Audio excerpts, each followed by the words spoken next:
Hello students, today we will start fourth chapter of political science, that is gender, religion and caste. पहले हम इस chapter में gender and politics के बारे में पढ़ेंगे। इस चैप्टर में हम क्या क्या ब्रॉड आउटलाइंस पढ़ने वाले हैं। हम 3 पिलर्स जो हैं जेंडर, रिलीजन एंड कास्ट और पॉलिटिक्स के डायमेंशंस की बात करेंगे। जेंडर एंड पॉलिटिक्स में हम पढ़ेंगे जेंडर से रिलेटेड इश्यूज, फेमिनिज्म क्या होता है, फेमिनिज्म किस तरह से इवॉल्व हुआ है, क्यों जरूरी है, जेंडर से रिलेटेड डिस्क्रिमिनेशंस, उनके सॉल्यूशंस, ये सारी चीजें हम जेंडर के जो डायमेंशंस हैं जेंडर वाले पिलर में पढ़ेंगे। नेक्स्ट हम बात करेंगे रिलीजन की। रिलीजन में हम पढ़ेंगे कि इन जनरल रिलीजन के क्या क्या पर्सपेक्टिव है, पॉलिटिक्स कैसे रिलेटेड है और रिलीजन का क्या रोल जो है वो डोमेस्टिक पॉलिटिक्स में है। कम्युनलिज्म को समझेंगे। हम देखेंगे कि किस तरह से रिलीजन, कम्युनलिज्म, पॉलिटिक्स आपस में रिलेटेड है, किस तरह से ये फ्रूटफुल है और किस तरह से ये डिसएडवांटेजियस है। कम्युनलिज्म से जुड़े प्रॉब्लम्स, सॉल्यूशंस, ये सब हम इस चैप्टर में पढ़ेंगे। कास्ट और पॉलिटिक्स दोनों को हम समझेंगे। Caste in politics and politics in caste, इस टॉपिक पे भी हम इस चैप्टर में बात करेंगे। तो आज हम बात करेंगे जेंडर एंड पॉलिटिक्स की। इस लेक्चर में हम जेंडर एंड पॉलिटिक्स के बारे में पढ़ेंगे। सबसे पहले हमारा यहाँ पॉइंट आ जाता है problems of considering gender divisions as an natural and unchangeable. हम जो जेंडर डिवीजन होता है कि जो मेल्स और फीमेल्स के बीच में डिवीजन होता है, उस चीज को क्या कंसीडर करते हैं, हमारी सोसाइटी क्या कंसीडर करती है कि वो नेचुरल है और अनचेंजेबल है। फॉर एग्जाम्पल, जैसे आप घर पे जाते हैं, मैं आपसे कहूं कि आप लंच पैक करवा के ले आना, तो आपके दिमाग में क्या क्लिक होगा कि आप घर पे जाएंगे, घर पे लंच बन जाएगा और कौन लंच बनाएगा? आपकी मदर या कोई भी घर की फीमेल मेंबर। आपने पहले से प्रिज्यूम कर लिया कि जेंडर डिवीजन जो है वो नेचुरल है। खाना बनाना है, लंच पैक करना है तो वो मदर करेगी। ऐसा कभी इमेजिन नहीं करोगे आप कि फादर भी करेंगे, नहीं। लेकिन एक्सपेक्टेशंस आर ऑलवेज देयर। कुछ बच्चे होंगे जिनके यहाँ जेंडर न्यूट्रलिटी होगी, तो सारी चीजें जो है वो चल रही होंगी न्यूट्रलिटी में। लेकिन इन जनरल सोसाइटी में जो रोल है मेल फीमेल के या जो जेंडर डिवीजन है, इसको अनचेंजेबल प्रिज्यूम करके जो है बैठे हैं हम, उसको मान के चल रहे हैं कि ये तो नेचुरल है, मेल्स ये काम करेंगे, फीमेल्स ये काम करेंगे, उनके काम जो है वो डिवाइड हैं। यही से डिवीजन जो है वो स्टार्ट हो जाता है और इस पे हम ध्यान भी नहीं देते। हम तो सोचते हैं कि ये तो नेचुरल है, लेकिन प्रैक्टिकली वो एक तरह से डिवीजन क्रिएट कर रहा है। उसके बाद यहाँ 2 टर्म्स आ रही हैं, सेक्स एंड जेंडर। अब सेक्स और जेंडर में क्या डिफरेंस है? जेंडर में भी मेल फीमेल बोलेंगे और सेक्स में भी मेल फीमेल बोलेंगे, तो डिफरेंस क्या है? सेक्स क्या है? सेक्स जो है बायोलॉजिकल डिफरेंस होता है। कैसे? मेल के बायोलॉजिकल कैरेक्टरिस्टिक्स डिफरेंट होते हैं और फीमेल के बायोलॉजिकल कैरेक्टरिस्टिक्स डिफरेंट होते हैं। ये बेसिकली फिजिकल डिफरेंस बताती है। वही जेंडर जो है, जेंडर एक सोशल कंस्ट्रक्टेड डिवीजन है। आप ऐसा नहीं बोल सकते कि जेंडर बाय बर्थ आ जाता है। Gender is socially created. जो हमारी सोसाइटी है ये उसके द्वारा दिया गया है। जो हमारी सोसाइटी है, हमारा कल्चर है या फिर हमारी फैमिलीज है, वो ये डिसाइड कर देती है कि लड़का कौन सा काम करेगा और लड़की कौन सा काम करेगी। मींस लड़के और लड़की का जो रोल है वो सेट कर दिया जाता है हमारी सोसाइटी द्वारा। फॉर एग्जाम्पल, जैसे गर्ल्स घर की साफ सफाई करेंगी, खाना बनाएंगी, एक्सेट्रा। इन शॉर्ट लड़कियां घर संभालेंगी। इसी तरह से लड़कों के लिए भी कुछ रिस्पॉन्सिबिलिटीज सेट कर रखी है। जैसे सोसाइटी में जैसे बाहर के जितने भी काम है वो कौन करेंगे, लड़के करेंगे। तो ये डिवीजन जो है ये जेंडर डिवीजन हुआ कि जेंडर डिवीजन में ये डिसाइड कर दिया जाता है कि गर्ल्स ऐसा करेंगी और बॉयज ऐसा करेंगे। ये कौन डिसाइड करता है, हमारी सोसाइटी। तो जेंडर क्या है, gender is socially constructed division. उसके बाद हमारा टॉपिक आता है public private division. Public private division भी एक बहुत बड़ी चुनौती है। हमने मैन वुमेन की एक्टिविटीज को क्लासिफाई कर दिया है कि किस बेसिस पे जो उनको क्लासिफाई किया उनकी एक्टिविटीज को, वो है सेक्सुअल डिवीजन ऑफ लेबर के बेसिस पे। पब्लिक प्राइवेट डिवीजन ये बोलता है कि मेल का जो पब्लिक रोल है वो अलग है, फीमेल का जो प्राइवेट स्फेयर में रोल है वो अलग है। मतलब पब्लिक रोल जो है रहेगा सोसाइटी में, जैसे सामान लाना है बाहर से, लोगों से मिलना है, रात में बाहर जाना है, ये सब कुछ कौन करेगा, मेल करेगा। मतलब जितने भी बाहर के काम है वो मेल ही करेगा।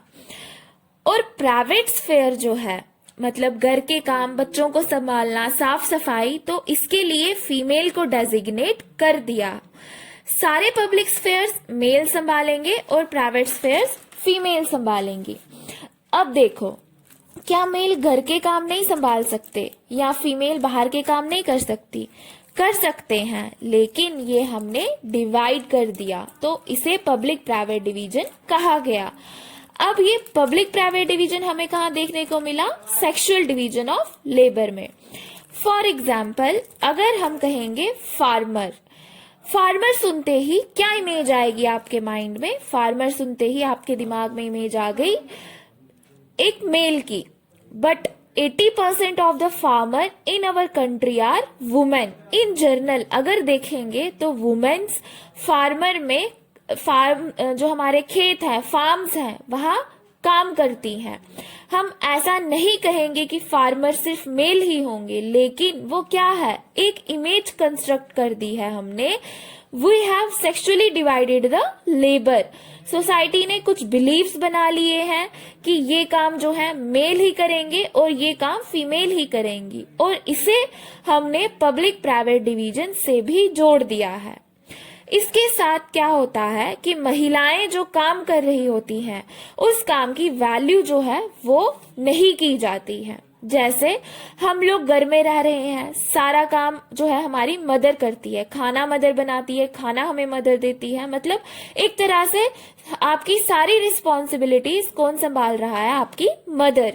और मान लो आप हायर स्टडीज के लिए, हायर एजुकेशन के लिए बाहर जा रहे हैं और ये सारे काम मतलब खाना बनाना, घर के काम आपकी मेड कर रही है, तो क्या वो ये काम फ्री में करेगी? नहीं, वो पैसे लेगी।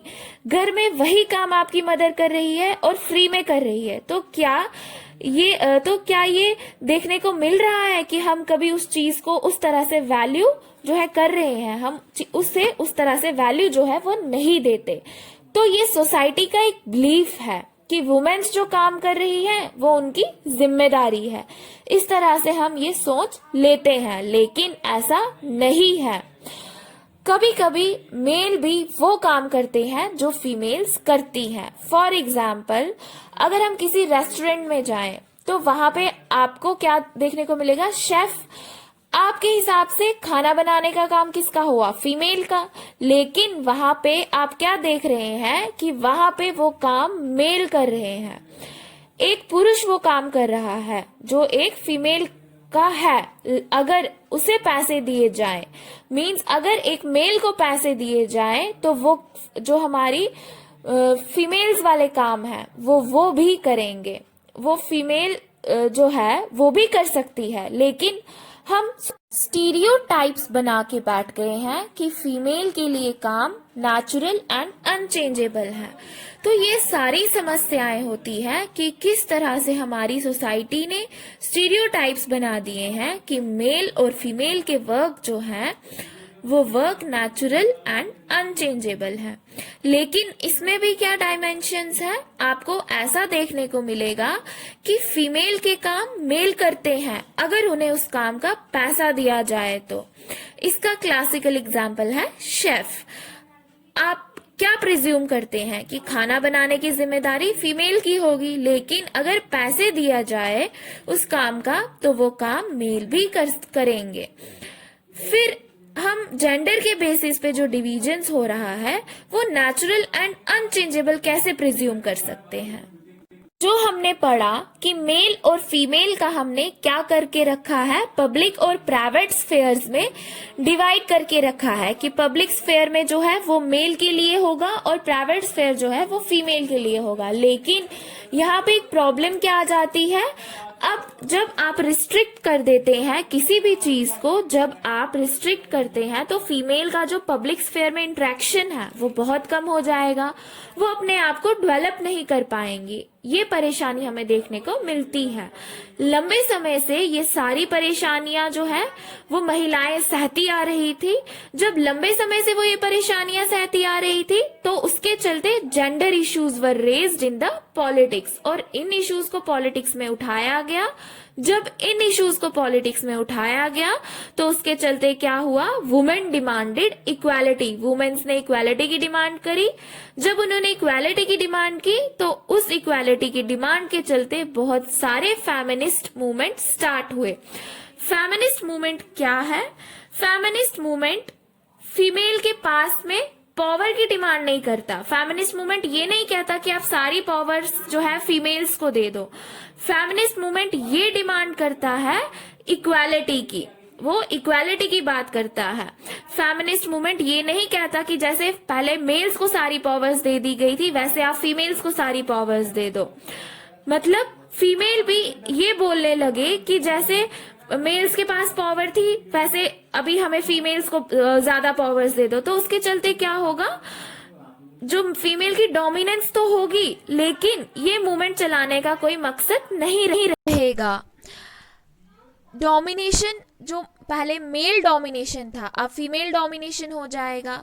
तो फेमिनिस्ट मूवमेंट जो थे वो डोमिनेशन के अगेंस्ट थे। वो ये नहीं चाहते थे कि फीमेल डोमिनेट करे, वो ये चाहते थे कि किसी भी तरह का डोमिनेशन ना हो, ना मेल डोमिनेट करे ना फीमेल डोमिनेट करे। तो चाहते क्या थे फेमिनिस्ट मूवमेंट, या फिर हम ये कह सकते हैं कि जो फेमिनिस्ट लोग हैं वो इक्वालिटी चाहते हैं, मेल के बीच और फीमेल के बीच में, दोनों के बीच में इक्वालिटी होनी चाहिए। Feminist movements were the movements which demanded equality for male as well as female in the public sphere and the private sphere of life. तो feminist movement यही डिमांड करते थे कि मेल्स और फीमेल्स के बीच में इक्वालिटी होनी चाहिए। इस जेंडर डिवीजन को जब पॉलिटिकली एक्सप्रेस करने लगे, जब लोगों को बताने लगे कि नहीं वुमेन का अपलिफ्टमेंट होना चाहिए, तो क्या हुआ, हमें अपलिफ्टमेंट देखने को मिला। कब? जब आपने इस चीज़ को पॉलिटिकली अपलिफ्ट करा। फॉर एग्जाम्पल ये जो स्कैंडिनेवियन कंट्रीज हैं, कौन सी कंट्रीज हैं वो, जैसे नॉर्वे, स्वीडन, यहाँ पे इक्वालिटी इतनी ज़्यादा है फेमिनिस्ट मूवमेंट के चलते, या फिर लोगों की सोच इतनी लिबरल हो गई है, उसके चलते यहाँ देखने को मिलता है कि वुमेन का जो पार्टिसिपेशन है पब्लिक लाइफ में वो बहुत ज़्यादा है। ऐसी सिचुएशंस है यहाँ पे कि मेल जो है वो घर पे बैठ के खाना बना रहे हैं और फीमेल काम पे जा रही है। सोसाइटी टू सोसाइटी चीज़ें डिफर भी करती हैं। तो ये था कि फेमिनिस्ट मूवमेंट क्या होती है, जेंडर क्या है। नेक्स्ट हम देखेंगे कि वुमेन्स जो है वो कहाँ कहाँ पे डिस्क्रिमिनेशन फेस करती हैं पब्लिक स्फेयर में।